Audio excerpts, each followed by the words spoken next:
everyone.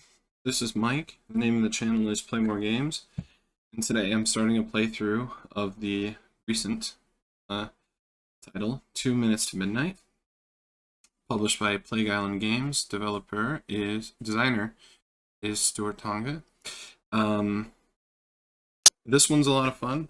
I'm on my second or third playthrough, so I figured I would record something for everyone. I'm not sure how available it is right now.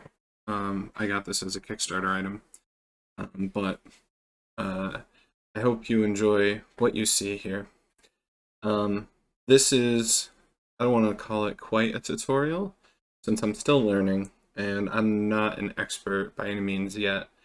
One of the things that I like the most so far about this game, apart from the thematicness of it, is that I always feel like there's something I can do. It always feels like there are options. A lot of times I feel like, like in card-driven games especially, I feel like a lot of times there's only one or two moves that you should make. Maybe that's the case here and I just don't know enough about it.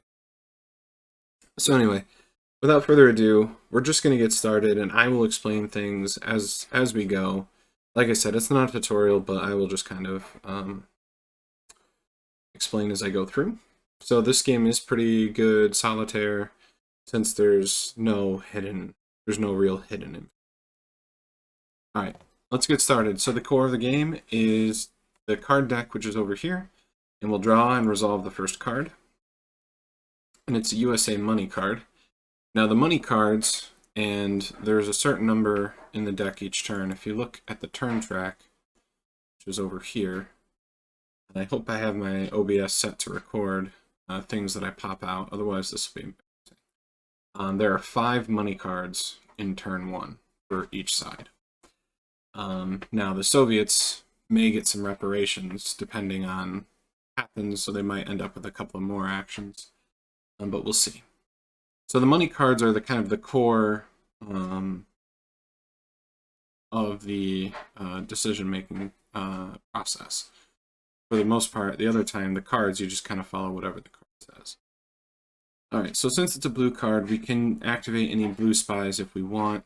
At this point in time, we're not going to.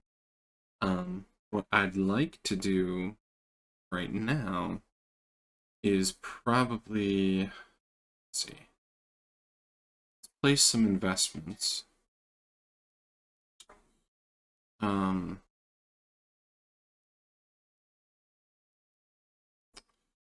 Let's place an investment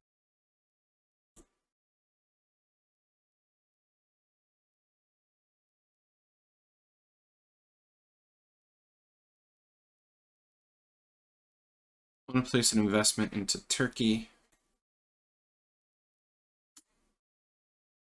and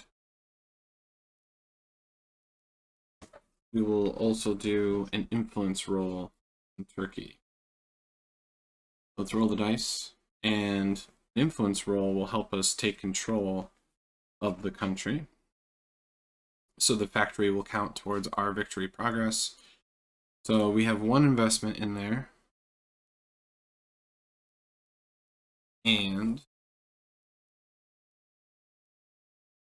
let's see. Our modifiers are +1 for friendly investment, +1 for own color government, which is blue.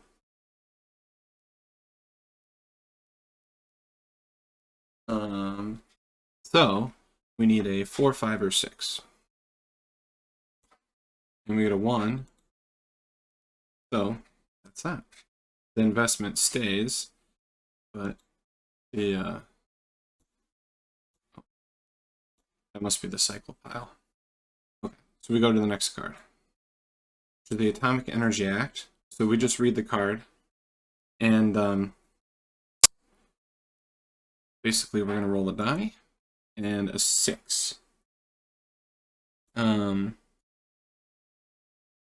U.S. denies nuclear exchange technology in UK.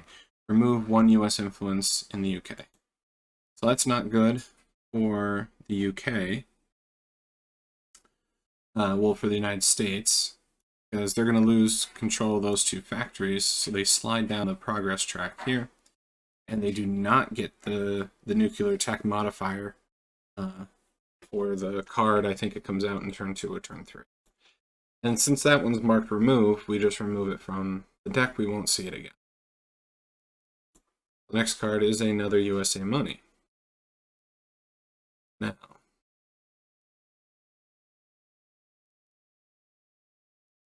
let's see if we can get the UK back on our side here. We're going to put another investment into the UK, and we're going to do a die roll. This time we get it. So we remove one friendly investment, and we remove one opposing influence, and if not present, place a friendly influence. We place our blue influence back. And in this case, influencing is also how you change government types. But since the UK is already our own government type, we won't look at that. So now we kind of undo the damage of that card. So we were pretty lucky, but unfortunately we had to burn an entire card. Now, the US only has 3 money action cards left, and the Soviets have all 5 of theirs still ready to go. Kind of nice to have them come out early, I guess, but if you have too many come out early, trouble. All right, and again, you know, you don't have to worry about reading the cards fully, at least your first couple plays through. You just roll the die. We get a 2, and that means there's no effect, so we remove. Go on to the next card. McCarthyism. This can be kind of nasty for the US, depending on what happens. We rolled a 1. So the president intervenes. Remove any one presidential action, which is up here. Or instead implement 3 to 5. And 3 to 5 is a free counterintelligence roll and then add 1 unrest. So we're not going to do that. We're going to remove trade. Since trade, I don't think trade is very useful on turn 1, because if I understand trade, yeah, there's no Soviet Western trade on turn 1, so.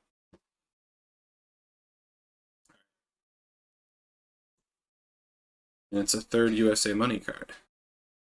We've got quite the run of USA cards to start. They're not necessarily like, you know how in Twilight Struggle you have a USA cards and Soviet cards, or any other CDG you have, you know, cards for one player, cards for another. All it really means is that if you play this card, you can act on it. They're not always positive. What to do now?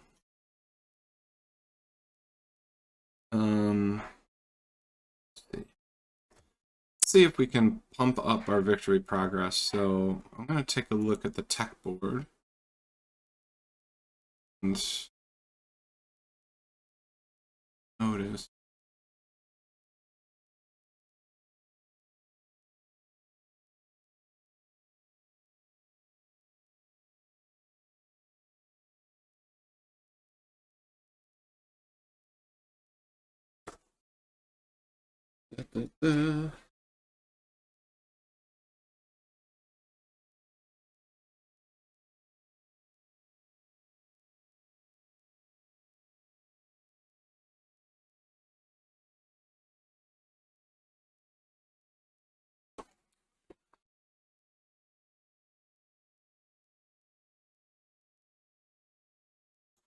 All right.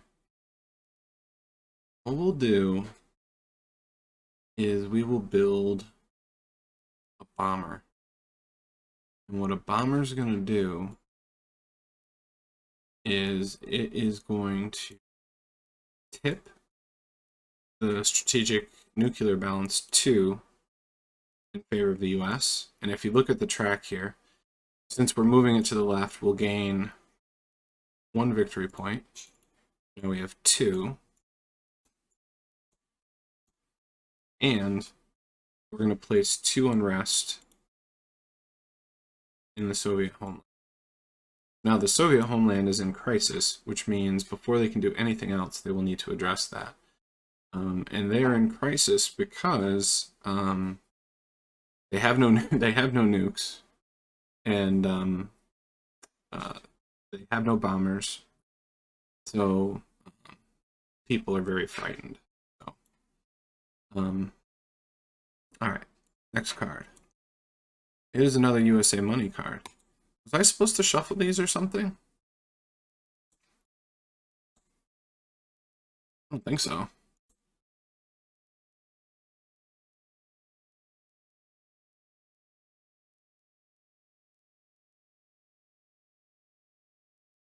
All right. All right. This time, we're gonna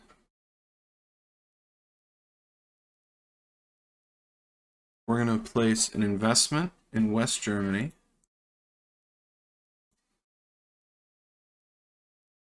And we're gonna do a second investment in West Germany. Let's see.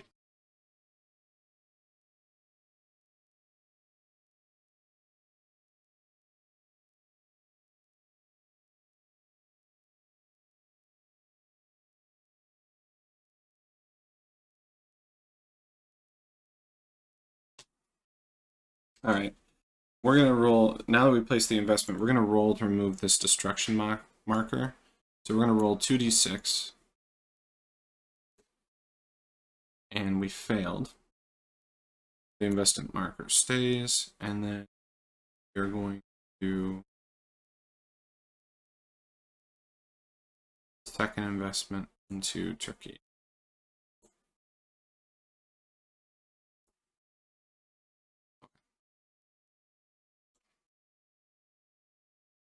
Finally. All right. So Stalin is the Soviet leader, so we're looking for a 5+, and we get a 5+. So Tito persuades the Soviets to intervene in Greece, add 1 Soviet investment in Greece, and 1 in Hungary, and 1 unrest in the USSR.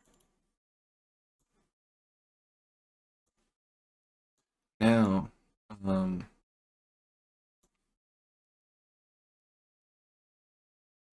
I can do here is, since this is a red card, I'll exhaust this spy to roll to remove unrest.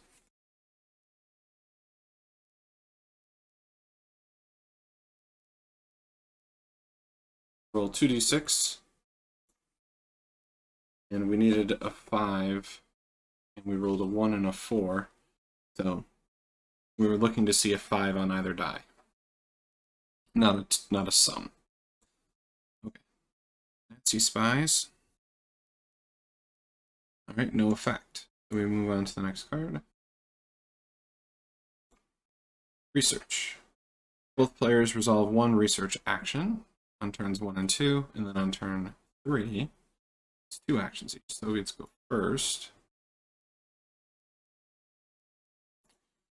So we are going to go for farming, so we can get the progress from the 5-year plan, which puts us at 4. We gain a victory point. So now the score is 2-2. As for the Americans,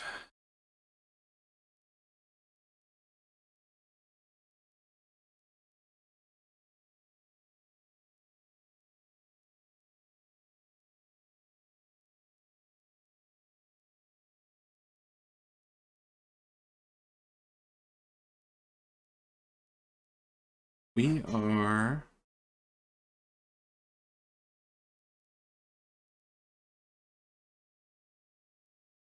going to do missile research. And since we're completing a tech, we're going to place a tech theft marker in the tech theft box. And now, since there's 2, we roll on the tech theft table, which is on the Soviet Union player board. And we get a 4, which means that can go into Canada, UK, or West Germany. So let's put it West Germany. One goes to West Germany, the other is removed. So basically every second tech the Americans complete goes into you roll on that table to see if it goes to the board. Soviet famine.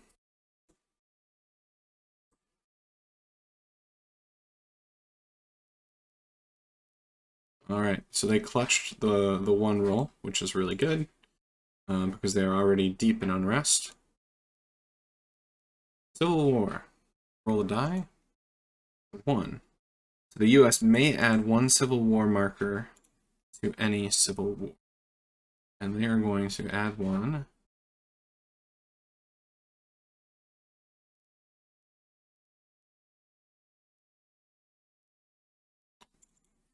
Estonia, Latvia. We keep going to the next card. It's the Red Army. We roll a 5, and we're not going to use that card right now. All right, military export. Now, this card is a little special from a Soviet money card because this is the card you can use to buy things from Western trade. There's nothing there right now, so it has no effect, so we just use it as a normal money card, but you'll want to keep that in mind.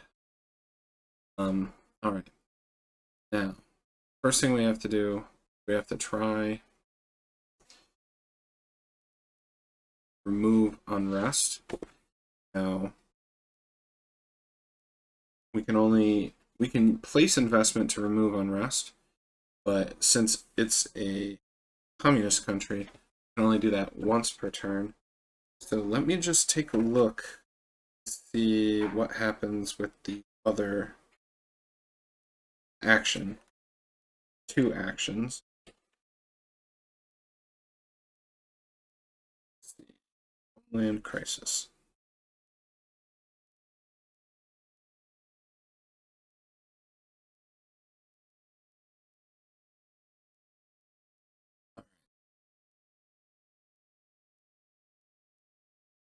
So what we'll do is we'll place 1 investment and we'll remove it right away to remove 1 of the unrest.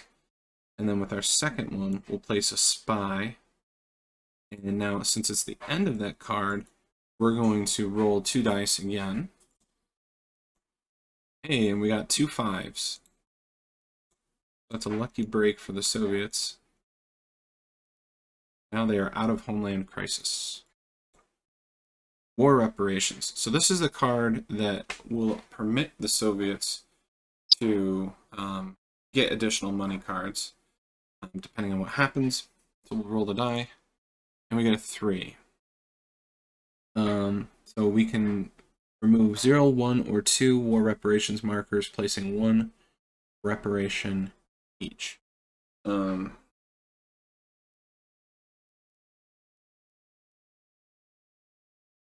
We're going to take the Austrian reparations. And some rest.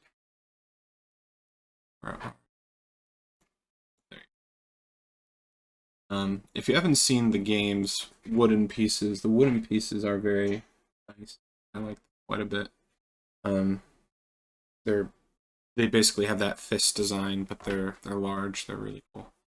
So that's 1 reparation card, and then we're gonna take 1 reparation East Germany. So they'll be up to 2 unrest, which is pretty close to a coup, and then I'm gonna take a 3rd one, Hungary. Or 0, 1, or 2. We cannot take a 3rd. Alright. So we cycle the card. We get a chance to play it again on turn 2. And then you're going to want to add these cards. So up in the card tray, you're going to take 2 reparations cards and add it to... Alright. And first up is Israeli independence. Or next up, I should say. Okay. All right. Remove the occupied marker and add 2 Civil War markers.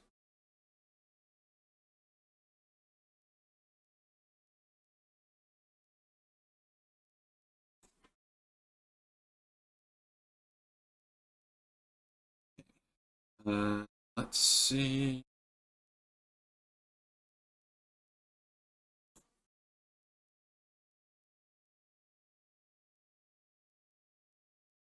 Soviet money. All right. Here's what we're going to do. We are going to move 1 unrest by placing an investment in East Germany. We don't want that popping off. Then we are going to place an investment into Israel to support the rebel faction in Israel.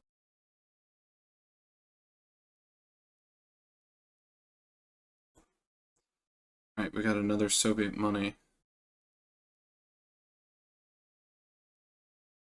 All right, now it's time to think.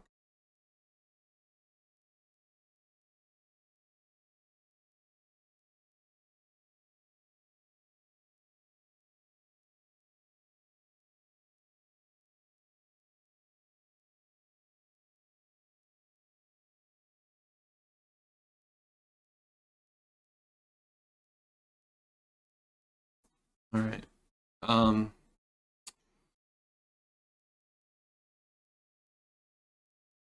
Let's add an investment in China, support the Chinese Civil War.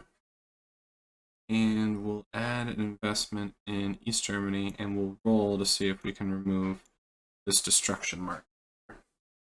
We roll 2d6, need a 5 on either die.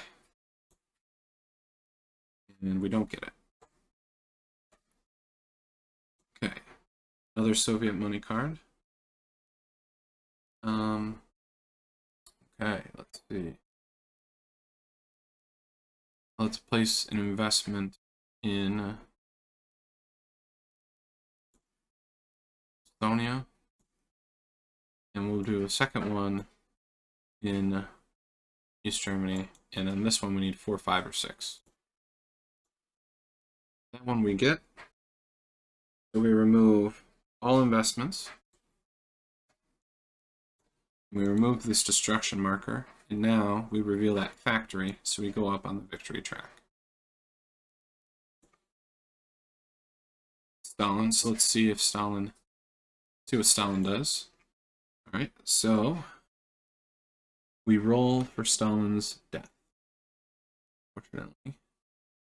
All right, on a 4+ he dies. So we cycle this card.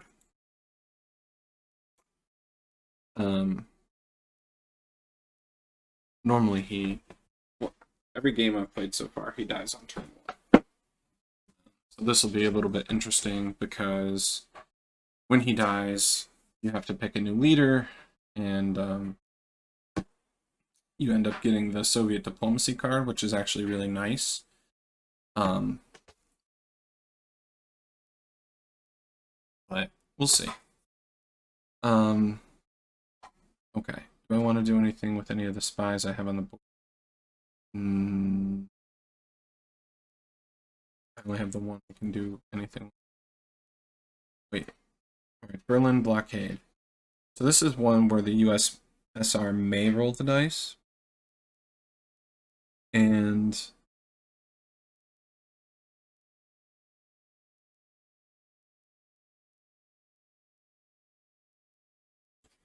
I don't really feel like risking it right now. So,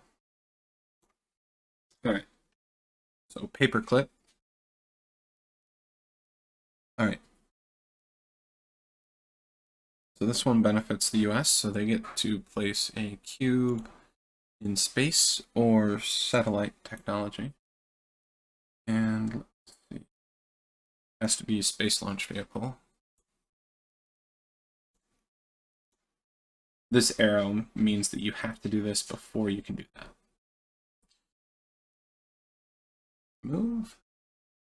Authoritarian unrest. Roll the die. 3. Both sides must place one unrest and an authoritarian. Alright, so Soviets first. Anywhere where we can do this that would be annoying.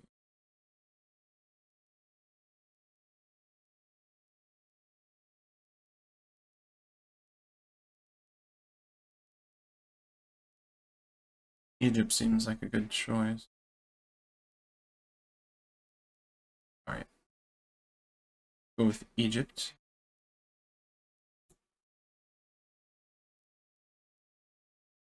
So now a coup takes place.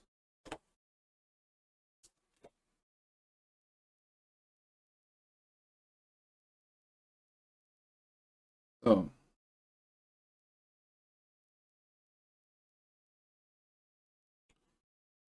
on a 5 or 6, we place one Soviet influence. On a 1, we place one US influence. Alright, and nothing happened. So now the US can do the same. There's not really anywhere interesting that would mess with the Soviets all that much, so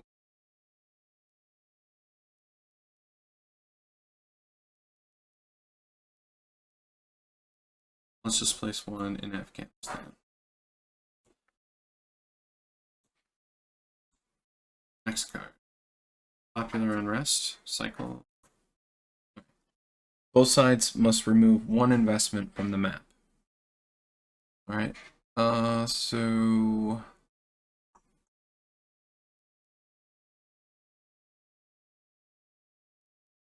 we'll remove this one from Hungary, and the US has a bunch it could remove.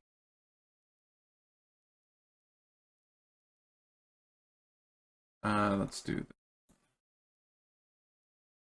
That's a card that comes back every turn.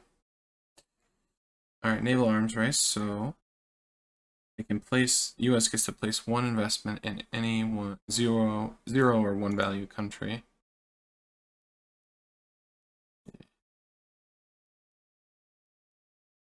Let's do Greece. And then let's roll the die. Get a 1. They do not get a tech cube. And then let's roll the die for the Soviets. They get a 1, so they do not get a tech cube. Alright, reparations card. So let's see, what do we want to do for the Soviets here?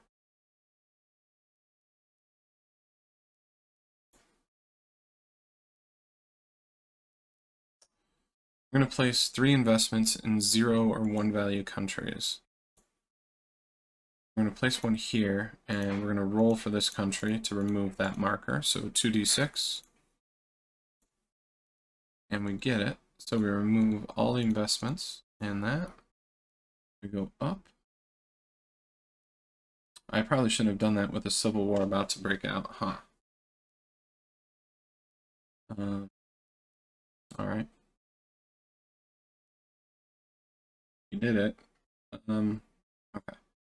Let's place one into the Soviet Union, and we'll roll to remove that marker. And that's a success.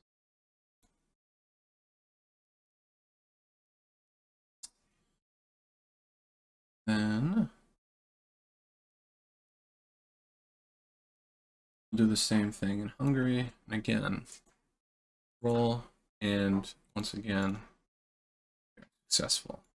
So that will bring us all the way back around, so we get another victory point. And right now, score is 3-2, advantage Soviet. Now this card is removed.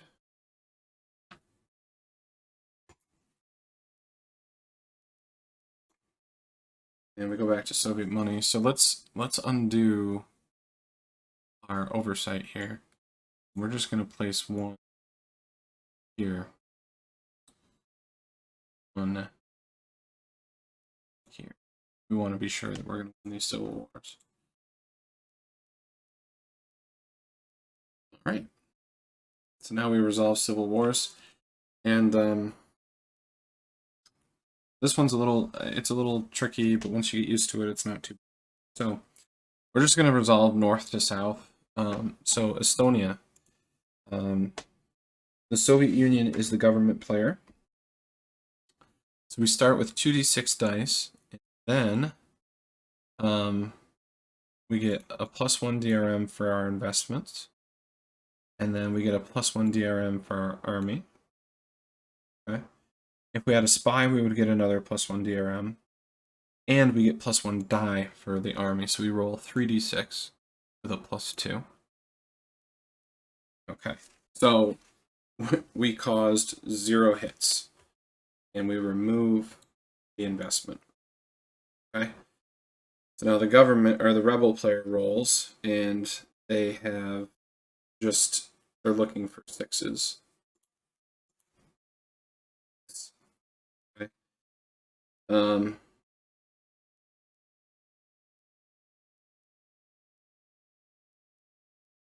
So in a case where neither side deals out any hits, the war continues, and a third Civil War marker is placed.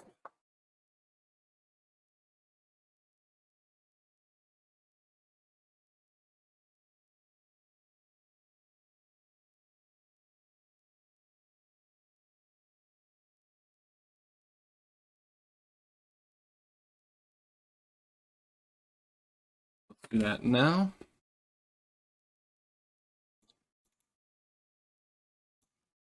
All right. Now here we have 3d6 for government +2. And in this case, we score 1 hit, and then we roll 2d6 for the rebels, and they scored 1 hit.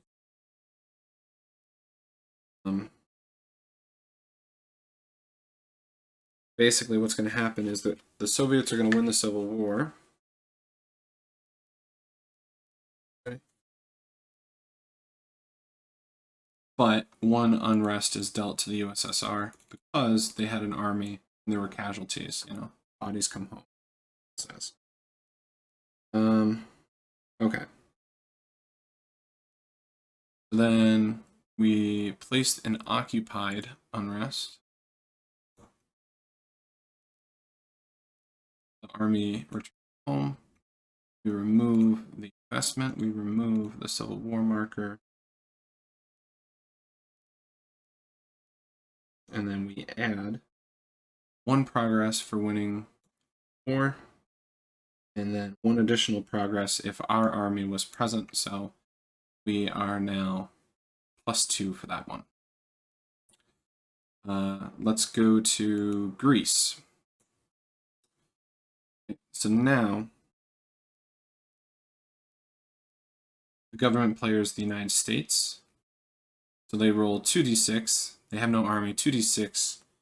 And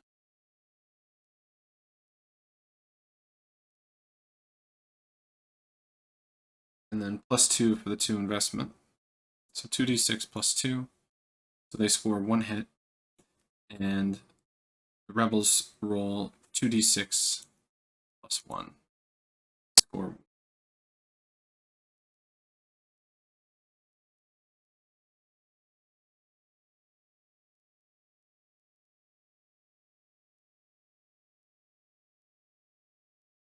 All right.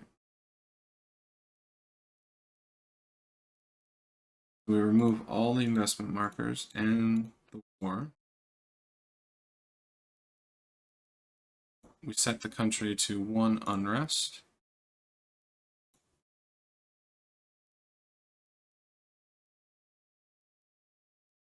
And we align the country so they get 1 factory. And then they get 1 progress for winning Civil War. Now we come to Israel. Okay. And what I found is that the first turn has the most civil wars by.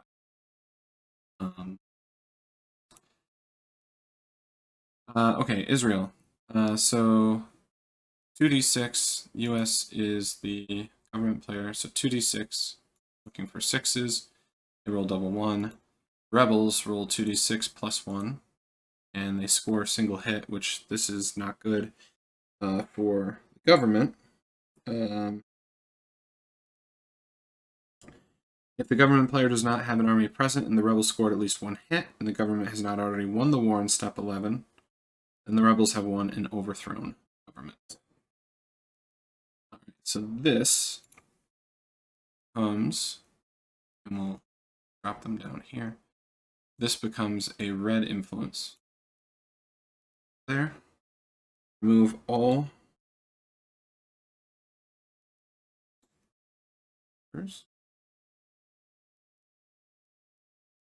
Or actually, we're not doing that just yet because it's not our color government. We just have our influence there.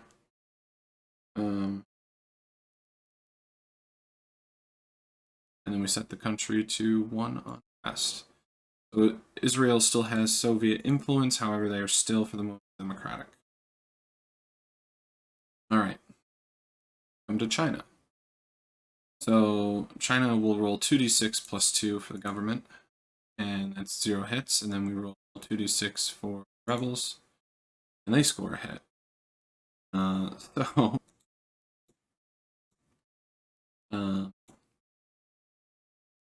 We replace that with a blue cube.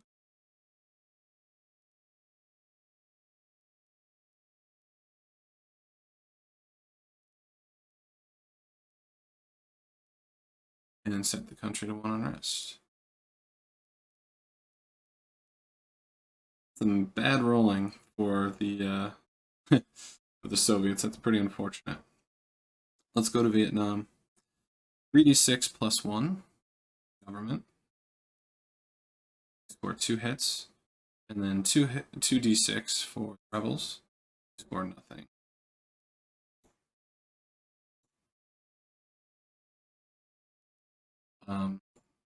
Government U.S. gets a progress for winning the Chinese Civil War. Get another for winning the Chinese Civil War. They get 3rd victory point.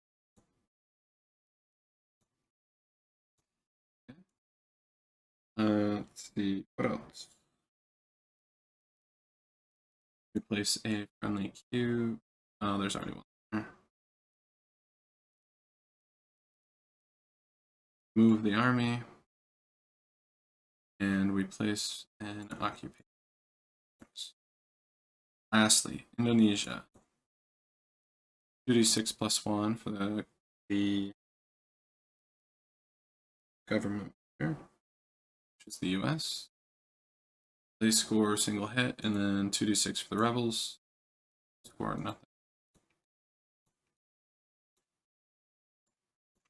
So overall, that went pretty well for the US, I would say. Being able to sneak out 1 for China here is pretty. They're still a long way from aligning it to or making it democratic.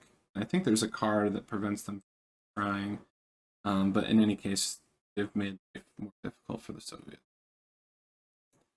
USA money. So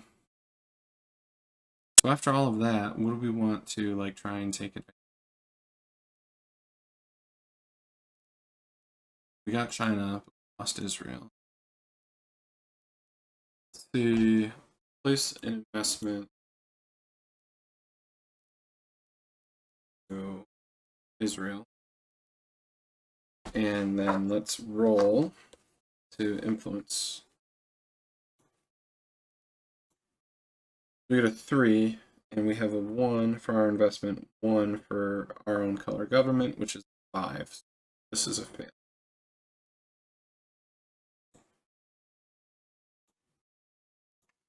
Okay. Indonesian independence. 6.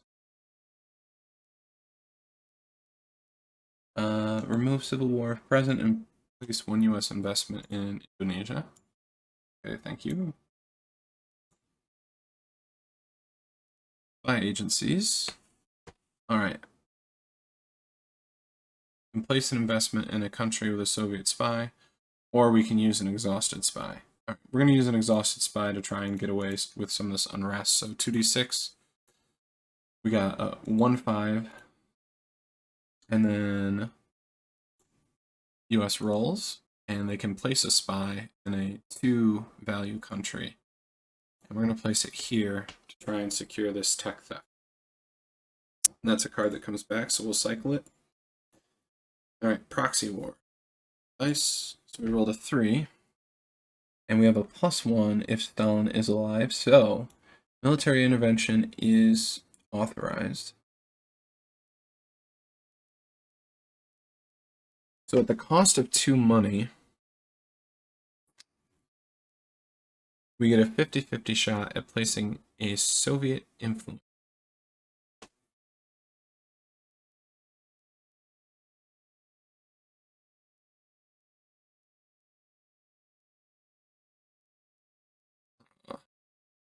$2. Place 2 influence cube. 50. Well,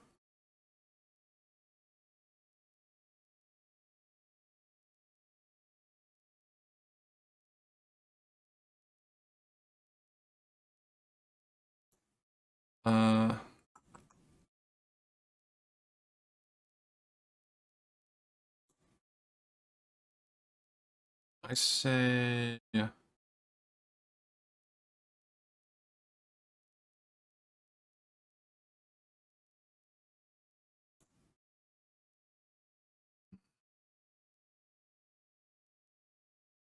This is tough. This is tough. I don't know if I actually want to do this or not.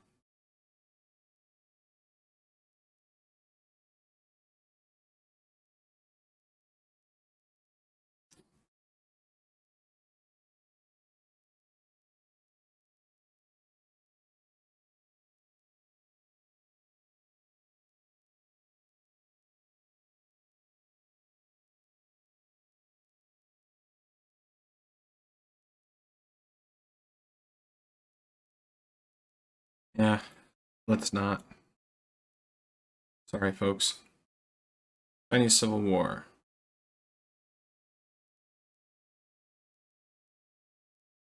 If China is in civil war, roll a die, otherwise remove, so we don't get the Chinese army in this game.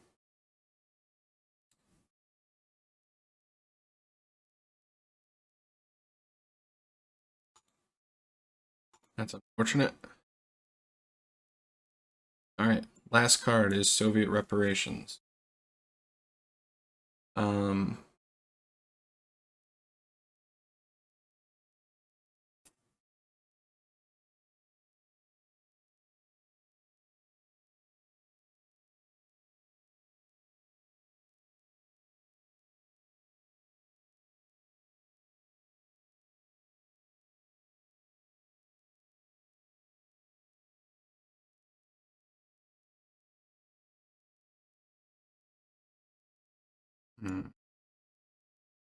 Alright, let's place an investment in China, and we'll roll for influence.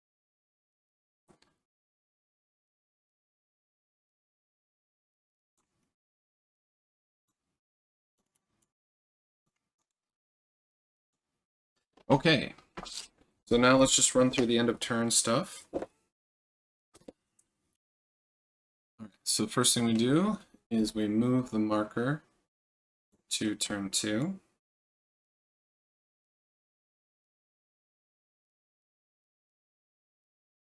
And then we even up the markers here. So basically, each reset to 1.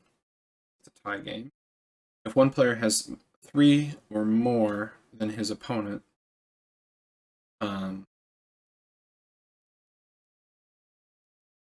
they win. But you can't win before the end of turn 4. I don't think that they need 3 or more. They need 3 after you even up. So that would be 2. That would be a minor victory, and an advantage of 3 would be victory. Alright, so we'll roll for the 5-year plan. We get industry. Means if we steal an industry or do an industry tech, we get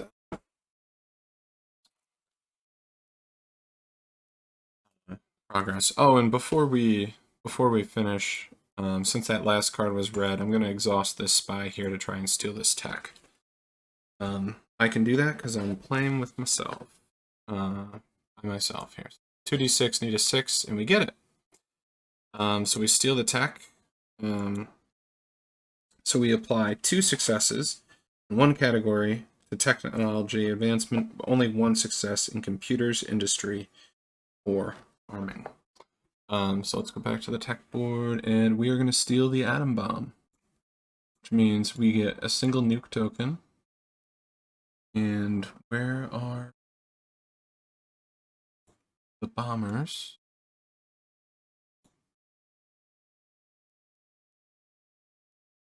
Bombers.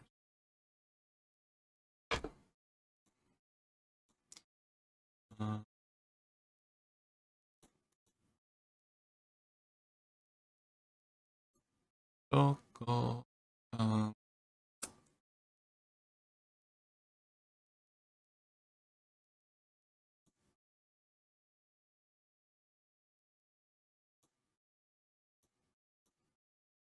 Alright, I will just pull them from here, and I will consult, I think it's 5, but I will consult my physical copy and make sure I have the right number of bombers in between playthroughs.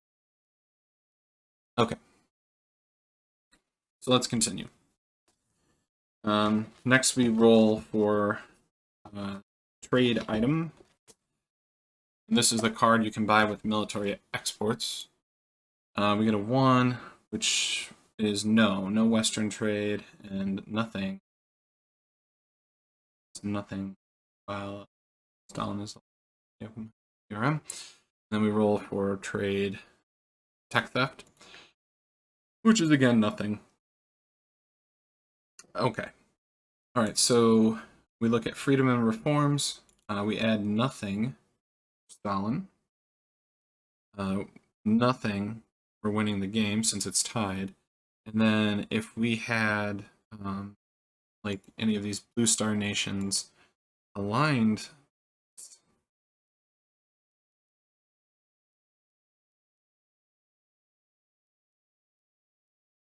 or actually it's backwards. We would get a bonus if we had any of these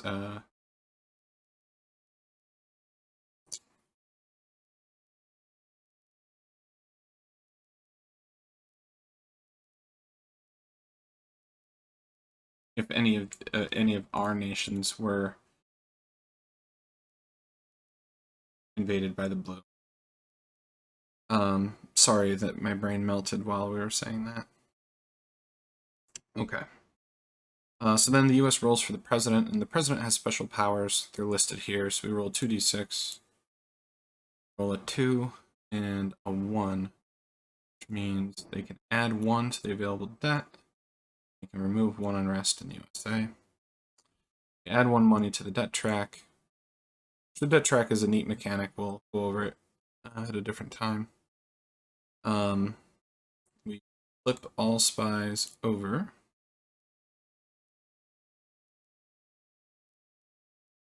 That's all. And then remove disks on code breaking. That doesn't, a bunch of stuff that doesn't happen, so we won't go over it. So then we return those cards to the deck. We add the turn 2 cards, and we are ready to start turn 2. And it's a tie game with an interesting board position, and I will end this video here. I hope you enjoyed our first turn of 2 minutes to midnight. If I missed anything, any thoughts, comments, feedback, concern, jokes, suggestions, or otherwise, please leave them in the comment section below. If not, we'll catch you in the next one. Thank you, and have a nice day.